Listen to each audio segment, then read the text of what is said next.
আজ করেছিলাম পাবদা মাছের ঝোল। পাবদা মাছটা এখন আগে তাও সর্ষে ফর্ষে দিয়ে খেতাম, এখন নর্মালি কালো জিরে কাঁচা লঙ্কা ফোড়ন দিয়ে খাই। আর সামান্য একটুখানি আদা জিরে বাটা দিয়ে বেশ খুব ভালো লাগে। একটা সবজি দিয়ে করি আরও ভালো লাগে, কেন একটু পাতলা ঝোল করি কোনে। এই মাছটা ওর থেকে হালকাই ভাজে, বেশি কড়া করে ভাজতে নেই, মানে ওই কি এদিক ওদিক করে নাড়িয়ে নিতে হয়, যদি লাগলে পরে স্বাদ চলে যায়, এইটা বেশি ভাজতে নেই।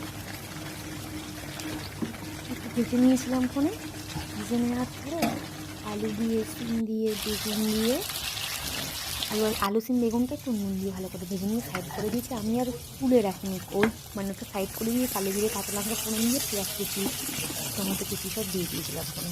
ধনে পাতাটা শেষ হয়ে গেছিলো তাই আর দিতে পারিনি। আর সামান্য একটুখানি পেঁয়াজটা ভাজা হয়ে যাওয়ার পরে আদা জিরে বাটা দিয়েছিলাম। ভালোই লাগে খেতে এরকম করে। অবশ্য খুব জুট করেও রান্না করতে পারি, কিন্তু জুট করে করলে তো না প্রচণ্ড গ্যাস অম্বল হয়ে যায়, এখানে ওটা আর হজম হয় না। কিন্তু আর এটা বেশ খুব ভালো লাগে খেতে, সবজি দিয়ে তো ভালো লাগে। এখানে সিম বেগুন সব একসাথে পরে একটু ধনে পাতা টমেটো, এই ধনে পাতাটা দিয়ে মিক্স হয়ে গেছে, টমেটোটা দিয়ে খুব ভালোই লেগেছে।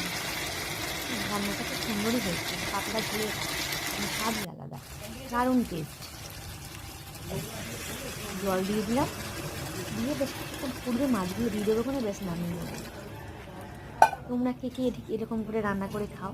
আমি দেখো মানে সবসময় অত মানে জুত করে মানে এরকম করে রান্না করলে খুব সুন্দর হয়, যদি তুমি নুন ঝাল, হ্যাঁ, যদি তুমি তরকারিটা না যদি পোড়াও, খুব ভালো করে যদি মশলাটা কষিয়ে নাও, মাছগুলো খুব ভালো করে ভাজতে পারো, তাহলে এরকম করে রান্না করলেও খুব সুন্দর হয়।